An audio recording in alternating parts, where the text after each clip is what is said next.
ئازیزان و خۆشەویستان، ئەمڕۆتان شاد بۆم، کاتتان باش. جاریشکە خۆشحاڵم کە بەوەی ئازیز شاد دەبمەوە بۆ پێشکەشکردنی ئەڵقەیشتری بەرنامەی دیالۆگی هیوا. ئەم بەرنامەیە بە هاوکاری هاوڕێم هیوا عومەر پێشکەشیەوەی ئازیزەکەین. بەرنامەکە دوو تەوەرەیە بێ. لە تەوەرەی یەکەم باس لە بەرزبوونەوەی نرخی سوتەمەنی و ئەو ناڕەزاییانەی کە لە کوردستانە دروست بوون و دەستگیرکردنی هەڵسوڕاوان قساکەین، و لە بەشی دووەمە سەبارەت بە ئەو هەوڵانە بۆ جێگیرکردن و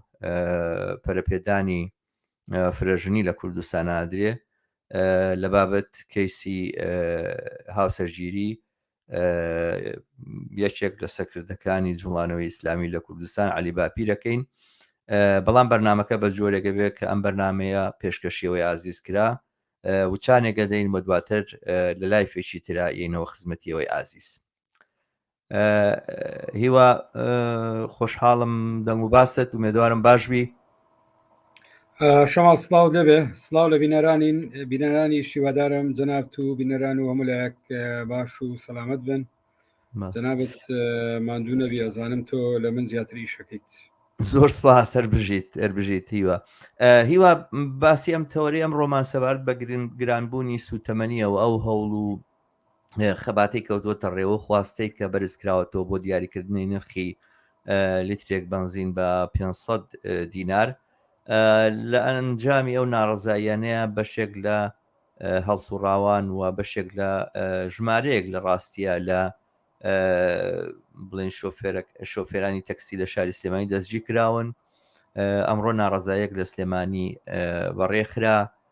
گرتبوونەوەیەک بوو، کۆنگرێکی ڕۆژنامەنووسی بوو کە کۆمەڵێک لایەنی سیاسی چەپ و داکۆچیکار لە مافەکانی جەماوەت بەشداریان تیا کردبوو، و بەڵام قەولێکی وادرا بوو کەەوە سوڕاوانە ئازاد بکرێن، بەڵام تا ئێستا ئەو کارە نەکراوە. پێم خۆشە بوو من و بۆ بینەرانم زیاتر سەبارەت بەوە بدوێت، چون ئازام تۆ لە نزیکەوە زیاتر لە من ئاگاداری ئەم بابەتە، ئەم هەڵسوڕانەوە ئەم ناڕەزاییەی ئەمڕۆ هەیت. من بەر لەوەی کە قسە باسەکان دەست پێ بکەم، بینەرانی ئازیز ئاگادارەکەمەوە کە کەناڵی هیوا لەسەر یوتیوب سەبسکرایب بکەن و بە دۆست و ئاشنانی خۆتانی بناسێن. بەڵێ هیوا، ئەم ناڕەزاییە چۆنە و چۆن پەرەی گرتووە و دەستگیرکردنی و هەڵسوڕاوانە بیانوەکەی چییە، بەیانەکەی چییە، وایە بەرەو شوێ چێ ئەم داخوازیە پشتیوانی جەماوەری لە پشتە، و ئایا بۆچی بەڕاستی لە نەزەر منەوە من وایە بینم خواستێکی لەم بابەتە بواە جەماوەریی فراوانی بۆ بڕژانایەتە سەرجادە، بەڵام لەگەڵەوەیە هەستەکەی دەسەڵات بەگرتنی کۆمەڵێک هەڵسوڕاوانە خەریکە سوورەتی مەسەلەکە گۆڕێ و ناچارمانەکە جایشتر باز لە ئازادی سیاسی بکەین، نەبریەوەی باز لە خواستەکانمان و ژیانمان بکەین. بەڕاستی تۆ چۆنێ بینی ئەمەوە؟ دەنگ و باسەکە چێ بەگشتی مەسەلەکە چۆنە؟ شەماڵ دەست خۆش لە ڕاستێتەوە هەر بەو پێشەچیە کورتە ئاماژەت بە خاڵێکی زۆر جەوەری کردەویش با بڵێن گۆڕینی ئاراستەی با بڵێن ئیتیجایی تەحویلکردنی ناڕزایەتیەکان لەسەر بابەتێکەوە بۆ بابەتی تر. ناڕزایەتی شوفێرانی تەکسی لە ڕاستیە جیا ناکرێتەوە لە بەرزبوونەوەی ناڕزایەتی سەرتاسەری لە هەرێمی کوردستان کە پەیوەندیدارە بە کە هەمووی ڕنگدانەوەی شوناسی دەوڵەت و شوناسی ئەو شێوازە لە بەڕێوەبردنە لە ئاستی ئابووری سیاسی و هەمومان دەزانین کە تا دێ ناوەندی پەراوێزخراوان لە هەرێمی کوردستان بە گشتی زیاترە بن و کەمینەیەک دەستیان بەسەر دەسەڵات و هێز و احتیکاری هەموو بوارەکانیان کردووە و ڕۆژ بە ڕۆژ ئەم ناوەندە لە ڕاستیە بۆ ڕوون دەبێتەوە کە ئەم مۆدێلە لە حکومڕانی ئەم شێوازە لە حکومڕانی سەرەتایی ترین داخوازی مافی هاوڵاتیان جێبەجێ ناکاتن. ئەوەی ئێستا یعنی ئەگەر لەسەر وەزعی عەرەب و تەنی ڕاهەن قسە بکەین بارودۆخی هەنووکەیی ئێستا بەرزبوونەوەی نرخی بنزین کە ئێستا نرخی بنزینی نۆرمال لە سەروی 1000 دینارەوەیە ئەو بڕەکەمەی کە بنزینیش دەدرێ هاوڵاتی دەبێت چەندین سعات سرە بگرێت کە نۆرە بگرێت تا بەریەکەوێ بەم گەرمایە ینی دەبێت بڕی بە نەتیجە وەکو خۆی لێ دێتەوە کە دەبێت ئەو پارەیە لە سرەی بنزین و ئیشپێکردنی ئۆتۆمبیلەکەی سرف بکاتن هاوکات بەرزبوونەوەی نرخی غاز هەر ئەمڕۆ نرخی پاسەکانی ئەوەی پێدەوتری هێڵی گشتی پاسەکانی گواستنەوە لە 500 دینارەوە بوو بە 750 دینار لە ناوشار بەمەسم لە ناوشاری سلێمانیە و ئەمە بە شێوەیەکی تر لە ڕاستیە نرخی کەلوپەلەکانی تریش ئێمە دەبینین لە بەرزبوونەوەدایە کە هاوکات لەگەڵ ئەوە تا دێ ئەوەی پەیوەندی بە خەدەماتی گشتی و خزمەتگوزاری گشتی هاوڵاتیانەوەیە نەمانی دا و دەرمان لە نەخۆشخانەکان لە سەرتاسەری هەرێمی کوردستان بە تایبەتی یان بەتوانین بڵێن کەمبوونەوەی و بە تایبەتی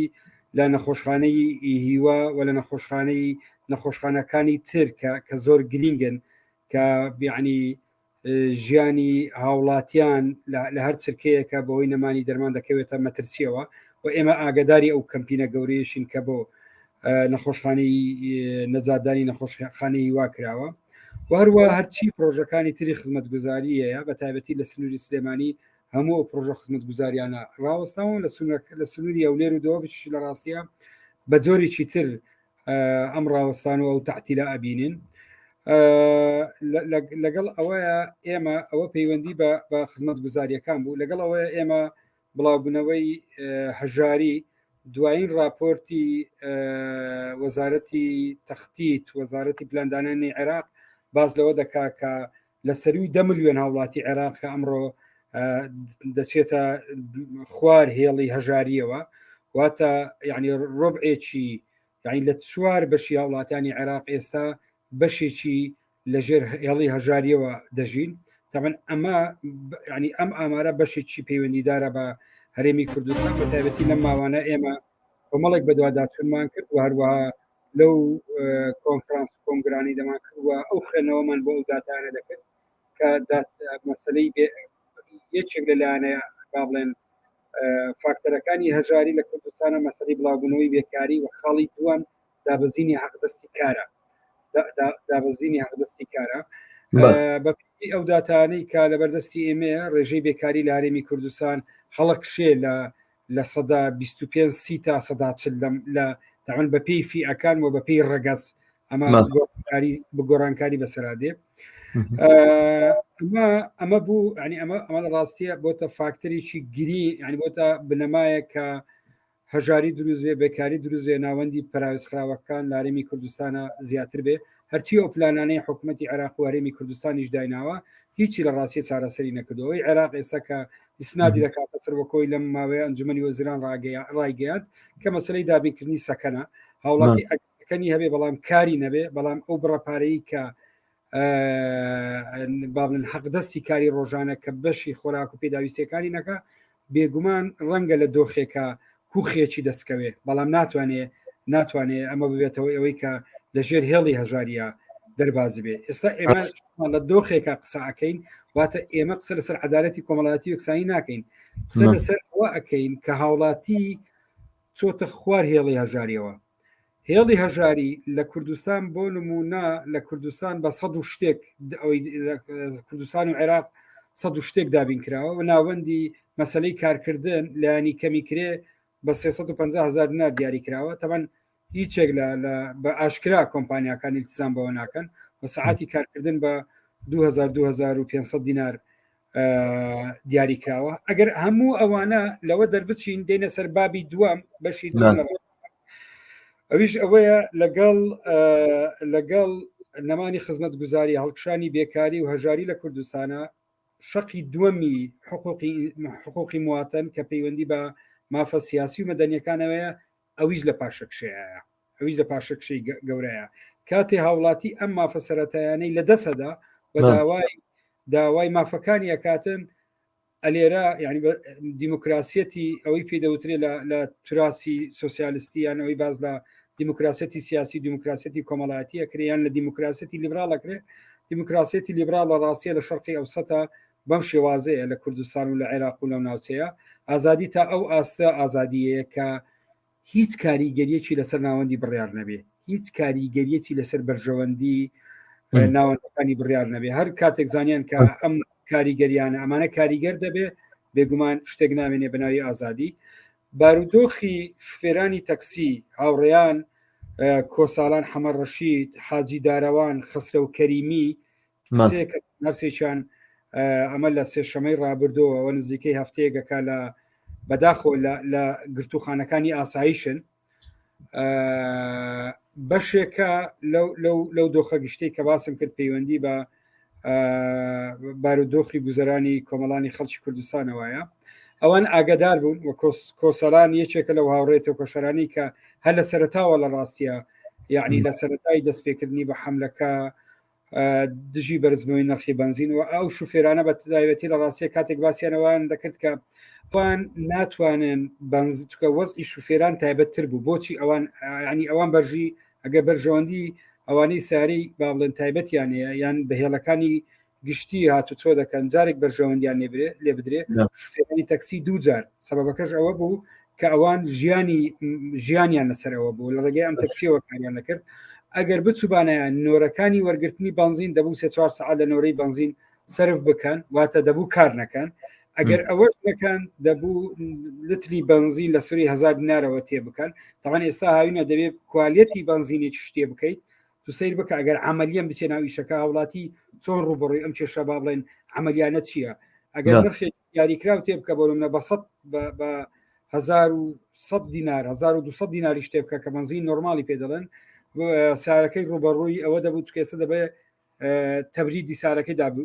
دابگیرسێنی لەبەرەوەی لە هاوینان سارەکەی تحملی دەکرد دەبوو ئەوەی سوستانی فیت پام ئەگەر ئەوە تێنەکە بنزینی شترێ لە کوردستان پێ دەوترێت سوپەر و محەسەن دەبوو لە سەروی ئەوە زۆر زیاترە ئەمەش ناتوانێت ئەو نرخەی بۆ دەربکەوە ناتوانێت ئەو پارە لە هاوڵاتی وەرگێت چکە بە نەتیجە قووەی ئەوەی پێدەوترێ هێزی کڕین لە بازارە دابەزیوە بۆ ئەمەژاری بێکاریەوەیە ڕاستی بۆ ئەم ژیانی تووشی وەستانە بوو زۆرێک لە تعتیلە بوو بۆی ئەمان دەستیان کرد بە ناڕزایەتی ئەم ناڕزایەتیانە لە ڕاستیە بە تایبەتی ئەوەی هاڕێ کۆساڵان و چەند ئاوڕێکی تر ڕۆڵیان تێدا دەبینی وشیارەکی قۆڵی لە پشتا بوو هەر لەوە نەست نەوەستان کە خۆپشاندان بکەن ناڕزایەتی بکەن هەر لە ماوەی ئەو 6 مانگە ئەوان سندیکایەکی تایبەت بە شوفێرانیان دامەزراند لە دەرەوەی سندیکا لە دەروی ئەو سندیکایە کە با بڵێن هێزە دەسەڵاتدارەکانی احتیکاریان کردووە ئەمە لە ڕاستیە یەکسەر ئەمە بوو بە نقطەیەک وەکوی من ئەمڕۆ لەگەڵ هاوڕێ ئاسۆ بیاری و برادران کە لە نزیکەوە لەگەڵان قسەمەوە بوو بە نقطەیە کە هێز ئەمنیەکان متابعەیان بکەن و دەیانزانی ئەم جموجۆڵە سەر کێشێ بۆ جموجۆڵی جدیتر ئەوە پێشتر چەندی جار ئاگدار بکەنەوە بەداخەوە ئەوان هاتن سیناریۆکە بەم ئاراستەیە ڕۆیی ئەمان داوایان ئەوان نەکرد کە نرخی بنزین بکرێتە 500 دینار ئەمە داواکی زۆر سەرەتاییە وەکەوەی لە پردێ ئێستا بۆ معلوماتن لە پردێ و لە کەرکوک و لە شارەکانی تر نرخی بنزین بە 450 دینارە وەرە بەشێکی لە بنزینخانەکانی لە کۆمپانیەکانی کار و لەوەی کوردستانەوە دەڕوا بۆ ئەوێ کەچی لە کوردستان بە 1100 دینارە نۆرمالەکەی طبعاً کوالیتیەکەی زۆر لەوە خراپترەکە بەو نرخە دەفرۆشێ ئەوان داوایان کرد کە ئەو بنزینخانانەی نرخی بنزین بکرێتە 500 دینار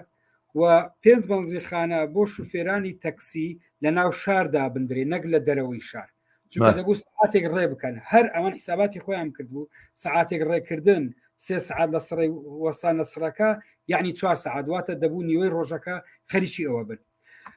دەسەڵات هیچ گوێی بەم داواکاریانە دەدا و چەندین یاداشتیاندا لەگەڵانە پەیوەندیدارەکان لەسەر خەت بوون و یەکێک لەوانە لە ڕاستیە کاسرۆ معروف یعنی لە نزیکەوە ئاگاداریان بوو. هیچێک لەمانە جێبەجێ نەکرا ئەوان دەستیان کرد بە گردبوونەوە. سیناریۆکە وەکەوەی کە باسەکرێ ئەوان خۆیان باسییانەکەنەوەی لە نزیکە بۆ و ڤیددیۆەکە لە ڕاستیە هەیە دەتوانین دواتر قرارە بۆمانی بنێرن. ئەوان کەسێک ئەفسەرە لە هێزەکانی ناوەخۆ لە کەرکوبدا ئەنیشێ بە پلان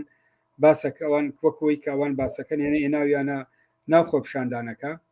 یان ئەگەر هەر خۆشی هاتبێ ئەگەر دیوی دووە مابێ ئەو هاتووە بەجلی عسکەریەوە هاتووە هیچ پەیوەندی وەکو ئەرچی فەرمی نهاتووە هاتووە شەقی وڵاتیانداوە لە خۆپشاندەرانداوە یارە ئەوانش ڕوبەڕووی بوونەتەوە. تەمان هەندێک لەوانە ئەسڵان بۆ نمونە کۆساڵان لە ڤیددیۆکە دیارە چەند مەترێک دوورە نهاتۆتە ناو شەڕە شەقەوە. هێزە ئەمنیەکان بەجلی تەمان هێزی چالاکیە مەدەنیەکان نا ئەمەش بە پێی یاسانی کە خۆشیان دایانناوە دەبی هێزی چالاکیە مەدەنیەکان بچێن مامەڵە لەگەڵ خۆپشاندەران بکەن تەنزیمیان بکەن ئەوان هاتوون هێزەکان یاساییشیان بۆ داناون. ئەمە یەک لە ڕووی قانونیەوە. دوو دەبێ پسوڵەی دادوەریان پێبێ کامانە دەژیرەکرێن هێز بەجلی ڕەشەوە هاتوون ڕفاندراون ئەوان لە ڕاستیە ئەوان پێندراون لە ناو خەڵکە بەبێ ئەوەی ماڵ و منداڵەکەی ئاگادار بێ. شەو دواتر ئیتر لە ڕێگای برادرەوە زانیویان ئەمانە دەژیر کراون تا ئەم ساتە ئەمانە تەنانەت مافی گرتنی ئەمە 5 ڕۆژە 6 ڕۆژە مافی ئەویان نەبووە کە پارێزەریشان بۆ بژیرێ. ئەمڕۆ لە بەیانیەوە پارێزەرەکان ڕۆیشتۆ بۆ ئەوەی بۆی وەکالیان بۆ پڕ بکاتەوە وەکالیان بۆ بکاتن وتوانە لەژێر تحقیقە بوارمان نییە. لە کاتێکە بە پێی یاسای ئوسوڵی مەحاکەماتی جەزایی لە کوردستانە کە جێبەجێ دەکرێواتە قانونی ڕێکارەکانی دادگاییکردن دەبێت نابێ یەک قسە لەگەڵ تۆمەتبار بکرێ تا پارێزەرەکەی ئامادە نەبێ. بەداخەوە لە ئاسایشی سلێمانی بەم جۆرە مامەڵە لەگەڵ ئەم چەند هاوڕێیە کراوە قسەیان کردووە ئەم دیوەش بڵێ وتیانە ئێمە تا یەکەم جار کە بیندراون وتیان عەزێت نەدراوین بەڵام نازانین ئەم ڕۆژە چکە علاقەکە پچراوە لە ڕاستی ئاگدار نین. ئەمڕۆ بینیمان کە زۆر سەرەتا هەوڵدرا لە ڕێگای علاقات و ئەمانەوە کەم برادە ئەماوڕانە ئازاد بکرێن ئەمانە ئازاد نەکراون. ئەمڕۆ خۆشبەختانە ئەمەی گرینگە من دەمەوێت لەم بەشەیە باسی کەمەویش ئەوەیە کە ئێمە بینیمان پێشتر لە خۆپشاندانی یەکی ئایارەوە سەبر یعنی بە تایبەتی لە سنووری سلێمانی پێشتر قسە لەسەوەدەوە دەکرا پراوێزێکی جیاوازتر لە هەولێر و لە دۆک لە ئازادی زیاترەیە. ئێستاوی سلێمانیش لە ڕاستیە پێشبڕچەیانە وەکو هەولێر و دۆشی لێ بکەن چکە بەعقلەتی ئەوان هەولێر و دۆک لە ڕێگای ئیجراعاتی ئەمنیەوە کە خەڵکیان سەرکوت کردووە سەرکەوتوو بوونە بەم زەهنیەتە ئێستا ئەوانیش مامەڵە ئاکەن. بینیمان خۆپشاندانی یەکی ئایار کە هێزە چەپەکان لە سلێمانی کردیان ڕێگایان پێنەدا بە ئاراستیی تریان برد و پێشتر ئیمزاکۆکردنەوەی کە هاوڕێیانی دەنجی کرێکار دەستیان بە ئیمزاکۆکردنەوە کرد ئەمیشان بە ئاراستێکی تربرد و فشاریان بۆ بردن و هەروەها دوای ئەوە چەندین کەمپینی تری کرێکارانی ژینگە پارێزی و هەروەها بۆ مەسلەی ڕوبەڕووبوونەوەی داگیرکاری تورکیا هەموو ئەوانە ڕێگری لێکرا یەک بە دوایەک ئەمەی بەرامبەر بە ئەم هاوڕانەکرا ئەمە دوایین با بڵێن پێشلکاری بوو کە دەچێتە سەربواری ئازادی ڕادەربین واتە وێنەکە ئەگەر بۆ بینەر وێنەکە ڕوونتر باسی بکەین. ئێستا لە کوردستانە من دەچم داوای دابەزاندنی نرخی بنزینەکەم سوتەمەنیەکەم طبعا نرخی نانیش بە هەمان شێوە لەم ماوەیە نرخی نانیش بەرز بووە مەسەلەی موچەت دواکەوت ئێستا زانکۆی سلێمانی تەحتیل بووە بەشێک لە ناوەندەکانی خوێندنەم و با بڵێن کار ناکەن. من داوای دابیکردنی موچە دەکەم داوای دابەزانی نرخی بنزینەکەم دژی بەرزکردنەوەی نرخی نان دێمە خۆپشاندانەکەم ئەو نەکبی لە چارەسەرکردنی و معادلێ ناکاتەوە ئەو دەچی خۆپیشاندەران دەگرێ واتە دەوێ معادلەکە و کوی جەناب لە پێشەکی بەرنامەکە باست کرد پێی وایە ئیتر فۆکسی خەڵک لەسەر بابەتەکەەوە دەگۆڕێ دەچێتە سەر کارەکتەر دەچێتە سەر کارەکتەر خۆی لە ڕاستی کە ئێمە ئەم بابەتە علاقەیەکی دیالکتیکی بێکەوەیە واتە کاتێک کە تۆ باز لە مافە ئابووری کۆمەڵایەتیەکانەکە ئێمە دانابڕێ لە مافە سیاسی و مەدەنیەکان ئێستا کۆسالان و حاجی کاروانە و خەسرە و کەریمی لەسەر ئەوە نەگیراون لە بەرەوەی مواتەنن لەسەر ئەوەی گیراون کە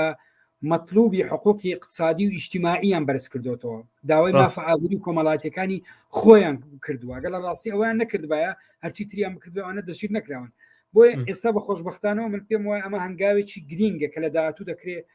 زنجیرەیەک بەرنامەی لەسەر بکەین هێزە یعنی هەندێک جار دەوترێ بەبێ حاڵەتێکی ئیرادەگەری لە ناو واقعی ژیان فێری سلوبێکی تری تێکۆشانت دەکات لە ناو واقعەکە بینیمان کە هێزە چەپەکە لەگەڵ سندیکای کرێکارانی بیناسازی کە سندیکایکی چەپە ڕۆڵی هاوڕانی حزبی کۆمەنیست و لایەنەکانی تر و خەڵکی سربەخۆی تێدایە و هەروەها ڕێکخراوەکانی کۆمەلگای مەدەنی چەندین گروپی تر بەداخەوە لە بەیاننامەکە هەیە کە بڵاوکراوەوە گروپی ئازادکردنی دەستگیراوانی بادینان کۆمەڵە کەسایەتی سربەخۆ ئەمڕۆ بینیمان پەرلەمانتار بینیمان هاتوبوو لەگەڵ ئەم هاوڕانە حزبی کۆمەنیست بوو حزبی با بڵێن زەحمە چێشان بوو بزوتنەوەی دیموکراتی گەلی کوردستان بوو تەفگەری ئازادی بوو حزبی شوعی بوو گردبوونەوەیەکی ڕەمزیان کرد لەگەڵ ئەو ناوانانەی کەتر باسم کرد سندیکا و ڕێکخراوەکان بۆ ئازادکردنی ئەوانە و ئێستا لە ڕاستیە چالاکیەکە برەوە ئەوە دەڕواتێن بچێتە سەر ئەسڵی بابەتەکە دەبێت لەگەڵ داواکردنی حەقی خەڵکە داوای دابەزاندنی نرخی پاس بکە یعنی ڕێک یعنی نرخی پاس 500 دینارە بوو بە 750 دینار یعنی تووسەی بکە 125 زیاترەکە ساکە 150 چۆن 500 بۆ 750 کاتە 150 یعنی گەر بوو وایە بە هزارە بوو بە 100 بەڵێ لەگەڵ ئەوەیە نرخینان بەرز بۆتەوە ژمارەیان کەم بۆتەوە ژماری لە 8 6 بە 1000 دینارە ئەمانە ئێمە با باسیەکەین ڕۆژانە شەماڵ کاریگەری لەسەر ژیانی خەڵکەیە من پێم وایە ئێستا سەبر هەموو هاوڕێیانمان و ئێمەمانان باشە زانین ئەم سلوبی تێکۆشانە ئەگەر دەستکاری نەکەین دەسەڵات کاریگەری نەنە سەرناوەندی کۆمەڵایەتی ئەبێ و نە لەسەر دەسەڵاتی شەبێ خۆشبەختانە ئەم هەنگاوی ئەم جارە هەنگاوێکە من پێم وایە کاری بێکەوەی چەپەکان بەرەو پێشەوە دەبا و لەگەڵ هێزە کۆمەڵایەتی ڕاستەکە من زۆر خۆشحاڵم بۆ کە تۆ باسیەکەی لە هەر جێگایەکە کە چەپەکان خەڵکانی ئازادی خواز هەر گروپێک هەر گروهێک مەجموعە گروپێک و کۆبنەوە لە سەر شتێکی مشتەرەک پێکەوە کارەکەم بەتابەتی کە لە نزیکەوە مەسی حیاتی خەڵکەکەوانە جێگای و پەڕی خۆشحاڵی دڵگەرمیە بەڵام هیوانەمان لێرە کە ئەم باسانەکەین بە حەقەتەوەیە من ئەمیشە پێویستم بەوەیە کە سەرنجێکی ڕەخنەگرانەم هەبێت دروستە من لە کوردستان نیم و ینی بەڵام ڕێگە بە خۆمەدەم لە دووریشەوە وەکو کەسێکی دڵسۆزەوانە ئاماژە بە مەجموعەیە هین بکەم ینی ئەگەر ڕەخنێکم هەیە بیگرم و ڕەخنە دیارە من مەبەستم پێشخستنی بابەتەکەی نەکەوەی کەم کاری کەسێک بەیان کەم و ئەوانە بەڵام من ئەوە جێگای سەرنج بە ینی بۆ مەسەرەن کە ئەم گروپە ئەم هاوڕێ تێکۆشەرانە ئەم هاوڕێ بەڕاستی نەبەردانە کە هاتوونە سەرجادەوە ناڕزاییان دەربڕی و وەکو شۆفێرانی تەکسی بۆ بەرلەوە مەسەلەن ئەنی مشکلت کێشەی ئەم جوڵانەوانی کوردستانەوەیە کە تەمهید و خۆ ئامادەیی بۆ ئەم ناڕزایەنە زۆر کەمەکریان ێستا من لە تۆ ئەیبیستم ئێمە ئەم بۆ نمونام کەناڵەمان داناوە هەمیشە وتومانە هەر کەسێک و هەر لایەنێک و هەر گروپێک و هەر کۆمەڵی خەڵکیانوێ پەیامی خوان بەژێی خەڵە بگەێنن لەم کەناڵی ئێمە بەشداری کەم کەناڵی ئێمە نا کەناڵی تر پێیان خۆشە کەناڵیان بۆ دابنین بۆیان دانین پێیان خۆشە کۆمەکیان بکەین لە ڕووی هونەریەوە ئەیانکەین هەر چێک بێت بەڵام تۆ بەر لەوەی ئەچیتە سەرجادە و ئەمانە خەڵک ئاگاداری باسەکانی خۆت بکەی یعنی بەزانی چۆنە ینی مەسەلەی ئەوەی کە تەکسی لە شاری سلێمانیە هەرزانتر بێت لەو بنزینە بەو بنزینە هەرزانتر وەرگێکە خەڵک ئەی خاتە سیارەکەیەوە و دۆخێک دروست بێتەوەوانە خەڵک باشتر بە تەکسی هات و چۆکالۆی کە بە سیاری خۆی بێ اختیناقاتی مروری کەمە بێتەوە لە ڕووی ژینگەوە دۆخی ژینگە باشترە بێ ینی چوزانم کات زۆرتر تەوفیرەکەی تو ئەوانە لە هەموو ناحەیەکەوە ینی قازانجە ئەمە دووبارە مەسەلەی کری پاس ئەوەی کە تۆ باسێکی دوانە کری پاس دابەزێ یعنی ئەگەر ئەم مەطلبانە هەمووی پێکەوە وەکو کۆمەڵێک مەطلب بەیەکەوە مەطرح بکرێن وانە تەمهید و کاری وە بکرێت لە پێشەوە بە بڕای من سەرکەوتەکان زۆر بەرجەستەتر ئەبن وە گرنگیشە سەرکەوتن نەزانی ناڕزایی گرنگە مهممان دەلالەتی زیندوێتی کۆمەلگایە بەڵام ناڕزایەکە سەرکەوتن بەدەستنانێ بە بڕای من تەسیراتی سلبی ئەبێ ینی ئێمە بۆ ئەبێ هەتاکی ئێمە خەڵکە پەنگە خواتەوە لە پڕێک عتەقێتەوە کۆمەڵی خەڵکی لێ دەستگیرەکرێن جاکێشی ئەسلی بیرەچێتەوە ئەکەینە سەرەوەی زیندانەکانمان ئازادکەن زیندانەکانمان ئازادکەن ینی ئەسڵی مەطلب بیرەچێتەوە ئەم دەسەڵاتە خەریکی ئەم جۆرە یاریەیە بە بڕای من ئەم مەوزوعە و ئەم کەمپینەش کە ئەمڕۆ بەڕێکخراوە من مەطلبەکانی خوێندەوە قسەکانی کە دیاری کرابوو خوێندمەوە من پێم وابێ یەک دانە مەطلبی تایە کە پشتیوانی لە خواستەکانی شۆفێرەکانەکە و ئەوانە باسی باقی مەسەلەکانی تری دووبارە چۆتەوە سەر ئازادی میانی من پێشنیارمەوەی بەڕاستی بە پێچوانەوە بێ یەک بابەتی لەسەر ئازادی باقی شتەکانی تری لەسەر کری پاس بێ لەسەر ژینگەی نالەبار بێ لەسەر ئەو جیاوازی و ئەو ستەمە بێ کە لە سلێمانیاکرێ لەسەر نرخی نان بێ لەسەر نرخی خواردەمەنی بێ لەسەر نرخی هاتوچۆ بێ لەسەر هەموو شتانە بێکە بەڕاستی پەلامارێکی زۆر دڕندانە و زۆر بڵین نەخشە بۆ شێشراوی دەسەڵاتیشە کۆمەڵێک یعنی جەردە و ژیرفان پڕکرد چارەنووسیم کۆمەڵگیان بەدەستەوە گرتووە وانە و تێریش نابن هەرچی ئەدزن تێر نابن هەر ئەدزن و لەسەر لە منافەسەی دزیەتی خۆیانە زۆرترە بێ خەڵک بڕووکێنەوە یعنی تۆ باسی ڕۆژ لە ڕۆژان باسی وەکی کە دۆخی ئابووری نالەبارە و بنزین بڵین نەود لە بازارەکانی دنیای هاڕێ کردوتە هاتوتە خوارەوە ئەو ڕۆژەیەم قسەیە کرا لەگەڵ ئەم ڕۆیە نرخی بڵین پترۆل یاخود نەوت نیوەی ئێستا بوو سەرڕێک دوو بەرابر بۆتەوە ئەمە چی بوو بۆ ئەم کێشانە حەل ناکرێ بۆ ئێمە بە ئاراستی چارەسەرکردن تۆزێک کەمکردنەوە لە قورساییەکانی باری سەرشانی خەڵک ناچین بە بەڕای من دەلیلەکەی ئەوەیە کە ئەم یەگرتنە نییە شتێکی زۆر دڵخۆشکرانەیەوەی کە سندیکایکی لەو بابەتە بۆ شۆفێران دروست بووە بەڕاستی ئەوەی ئەتوانێ مایەی سەرخستنی ئەم جوڵانەوە بێت لە داهاتوە ئەم جۆرە ڕێکخراو بوونانەیە و ئەم جۆرە ڕێخستانەیە کە بێ پەری پێ بدرێت و ببرێتە پێشەوە هاوڕیانێکی زۆر دەستخۆشانیان نردووە هیوە سواسیانەکەین ئەگاداریشیان بکەینەوەگە کۆمنتێکیان هەیە توانن بە کۆمنتەکانیان بەشدار بن لەگەڵمانە هاوڕێ شەماڵ عادلسەلیم کۆمنتێکی نووسیوە نازانم لە ڕێ و بروسکە شەرمەزاری مەکتەبی سیاسی حەشەکەەوە بۆنەی دامەزراندنی یەکێتی نیشتیمانی کوردستان نووسی بووی دەبواە بەیاننامەیەکی توندیان ئاراسی دەسەڵاتدارانی زۆنی سەوز لەسەرگرتنی هاوڕیانیان بکرد بە دەبواە سکرتێری حەشێک لە پێشەوە هاوڕیان لە پێشەوەی هاوڕیان بواە ئەمڕۆ لە بەردەم ئاسایشی سلێمانی دەرحاڵ منیش هاوڕای شەماڵ عادلسەلیمم دەستی شەماڵ ئەوەی تۆ ئەوەی جەنابەت باست کردووە ئەوەی هاوڕێ شەمان عادلسەلیمیش بەجێ لە جۆرەکان لە ڕاستیە با بڵێن مەسلەی کە بریتە لە مەسلەی ئامادەکاری و کارکردی بێکەوەی ئێستا من ئاگدارم لە عێراقا بۆ منە هاوڕانی حزبی شوێی عێراق و لەگەڵ لایەنەکانی تری چەپ لەگەڵ ئەو بزوتنەوە کۆمەڵایەتی کە لە دەرەوەی ئەم هێزانەیە لە گفتوگۆی بەردەوامدان لە ڕۆژانە چۆن بەیەکەوە بیر بەدیوێکە چووکە ئێمە وەکۆی جەنابێت هەموو جای ئێمە گفتوگۆی لەبارەوە دەکەین وەکۆی کە دەیڤد هارڤەی زۆر باسیەکە وەکۆی کە سەمیر ئەمین زۆر باسیەکە مەسەلەی یعنی بابەتی ئەوەی کە چۆن ئێمە قەزێکە تەنیا ناڕزایەتی نییە بەڵام ئێمە چۆن تێکۆشانی شار ئەو مەفاهیمە تازانەی لە ناو شارە دروست بووە ئێمە دەتوانین کاری خۆڕێخستن ئەم فۆرمە لەگەڵ ئەم فۆرمە تازانی گۆڕانکاریانەیە ئێمە بتوانین لەگەڵی ڕابین ئەوەی کە هاوڕێیان هاوڕێ کۆساڵان و ئەوانی تر لە ڕاستیە لە شوفێران جا من ئێستا کە باس یەکەم لە ڕاستیە دەبێ باسی کەمانی تەسەوڕ بکە شەماڵ دڵسۆزیەکەی ئەوە بوو هەر یەکسەر گروپێکی دروست کرده بوو بۆ نمونە گروپێکی تایبەتی دروست کرد و دوای ئەوە با بڵێن مانیفێستی سندیکاکەی دروست کرد و بۆ مینات بە بەردەوام لە سەرخەت بۆ هاوڕێت چی بکەین و چی نەکەین و چۆن ئەوە بکەین و بە هەمان شێوە ئەمەی دەگواستەوە بۆ ئەوانەی هەولێر کە دەیوت هەموو جا ئێستا لە کوردستان چەند گروپێک دروست بووە گروپەکانی تەکسی لە هەندێک شوێنەکانی تر گروپ بۆچی دروست بە گروپی فەیسبوک و ئەمانە کە بۆ مەسڕەی بنزین لەکوێیە لەکوێ هەرزانە کەی بچین چۆن نابێت ئەو هات هەموو ئەوانەی تەحویلە کرد کاکە لە جێگاوی 3 ساعت ئێمە هەموو ڕۆژێک 3 ساعت 4 ساعت با بڵێ نسڕی بەنزینا بوەستی وەرە خۆ تەنزیم بکە وەرە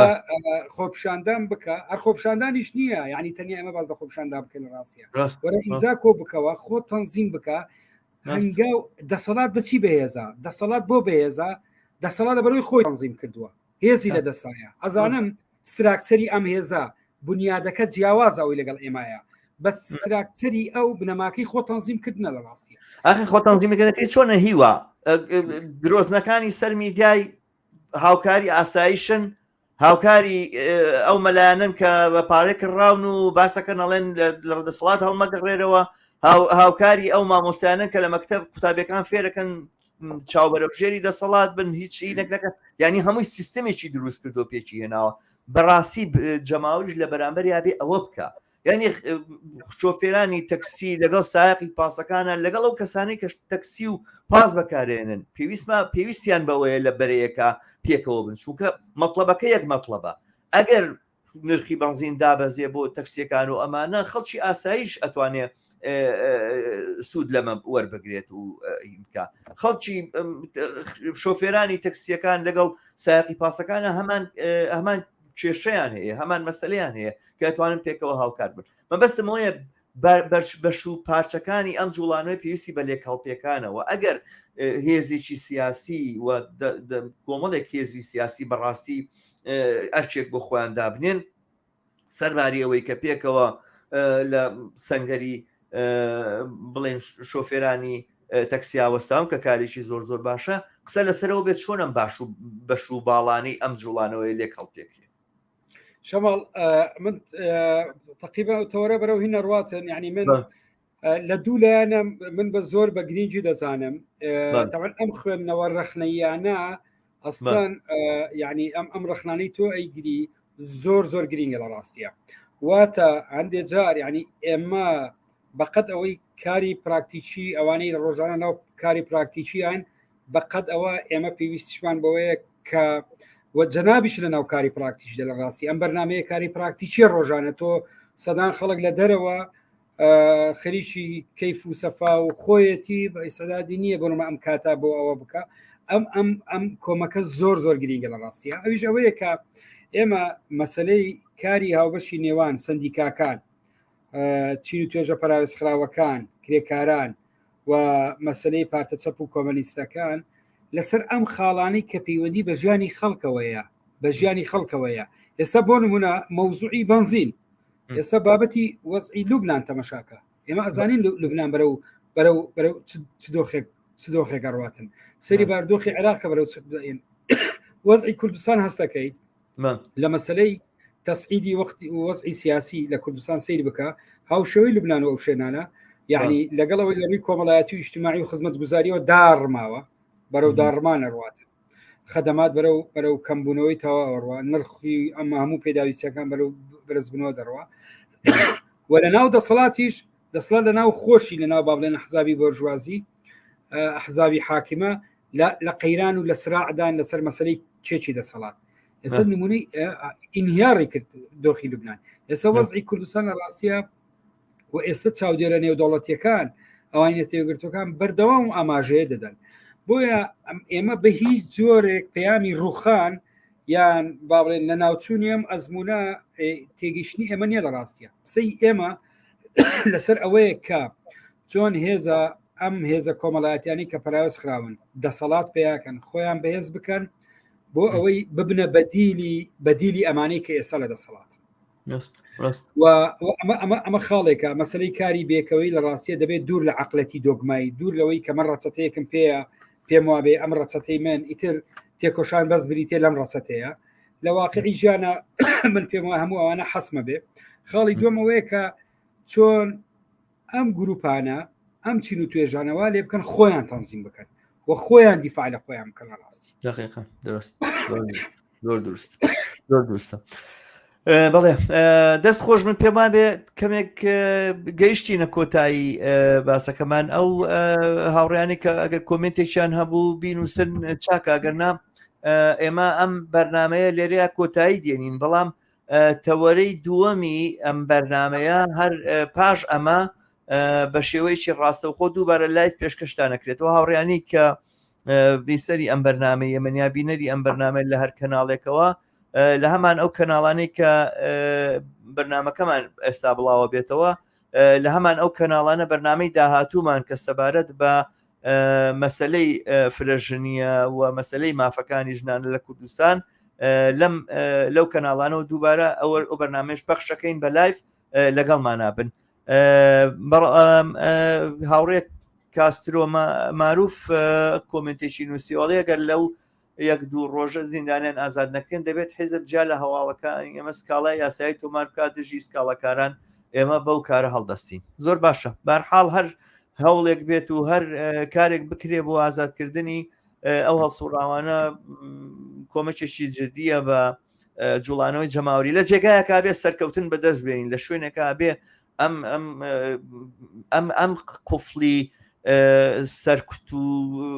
تاڵانکاریە بشتێ لە جێگایەکە پێویست بەوەیە سەرکەوتنێک بەدەست بێ بۆی هیوا ئومێدێک بێتەکایەوە. بەرحاڵ هیوام پێمان بەگەیشتە کۆتایی ئەم باسە من بەس بۆی بینەران شماڵ بۆی بینەران مەفهومتر بێەوە من داوان لە یەکەم لە ڕاستیە سبسکرایبی کەناڵی هیوا بکەن و لە خاو خێزانیان لە نزیکەکانیان هەوڵ بدەن. زۆر پێویستمان بە سبسکرایبی ئەوانە ئەمە خاڵێکم خاڵی دووەم لەبەرەوەی ئەمە بە لینکێکی ترواتم ئێستا هینە داخرێ موێبە داخرێ بە لینکێشتر زاریشتر دێنەوە گفتوگۆ لەبارەی جارێکی تر تەرویجکردن و پراکتیزەکردنی فرەژنی لە کوردستانەکەین. ئەگەر تا دوێنێ قسەکردن بێ لەسەر مەسلەی هەڵکشانی داتاکانی توندوتیژی و خۆسووتاندنی ژنان بەداخەوە کە زۆر بەرز بۆتەوەی کە ئێستا لە بەردەسا ئێستا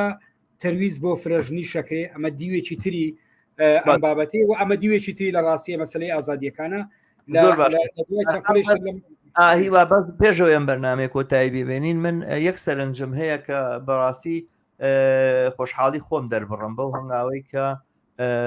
ڕۆژنامەی دەنگی کرێکار بڵاوکراوی دەنگی کرێکار لە سلێمانیا دەستیدایە بەو کەمپینەی کە بۆ پشتیوانیکردن لە کرێکارانی کارگەرانی ژینگە پارێز دەستیدایە کارێکی زۆر زۆر بە نرخ و بە جێگایە بەڕاستی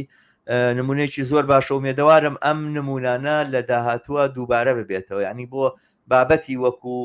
کارگەرانی یاخود وەکو شۆفێرەکانی تەکسیش هەرتەنها باسەکە لەسەر هەڵوێستی حزبی شوێنی نیە دیارەکە ڕێکاستورە لێرە تەرحی کشتێکی زۆر چاکە بەڵام لەوە زیاتر بەڕاستی پێویستەکە ئەم مەسلەیە بۆعدێکی جەماوەری وەربگرێەوە بۆ ئاراستەیە بڕۆین هەموو ئەم بەش و باڵانەی ئەم جوڵانەوەی خۆمان لێک هەڵپێکی بابەتی تەوانەوەی هاوڕێ ئۆستا مەهدی و دەنجی کرێکار دەنجیان داوەتی بالفعل زۆر زۆر گرینگە و تەوان هەر ئەمڕۆ کە ڕۆژی جیانی ژینگەیە لە ڕاستیە ئێمە فریانە کەوتین کە پێویستی بە بەرنامەی بە زنجیرەیەک بەرنامەیە بەداخۆ ئێستا ژینگەی کوردستان و هەموو دنیا دەزان بەرەو چیاڕوە بەشێکی زۆر لە کرێکارانی ژینگە پارێزی بەوەی کە 6 مانگە موچیان وەرنەگرتووە و بڕی ئەو موچەیە کە وەری دەگرێن 250,000 دینارە مانگرتنیان لە کارەکانیان ڕاگەیاندووە. زۆر چاکە هاوڕیان وەک باسمان کردو ئاگادارمانکردن لەگەڵمان بن ئەم بەرنامە لێرە تەواوە بێ بەڵام بینەرانمان لێرە چاوەڕوان بن هەر ئێستا لینکێکی تر لە ڕێگەی و کەناڵانەوە کە بینەری ئەم بەرنمەیان بڵاوە بێتەوە بەشدارمان بن ئەم باسەمان لەسەر ڕەواژدانی فرەژنی و داسەپاندنی بێمافیە بەسەر ژنانە لێریان بەرنامەیە تەواوەکەین تا دیتنەوەتان لە پاش بڕگەیەک بە شادیتان ئەسپێری.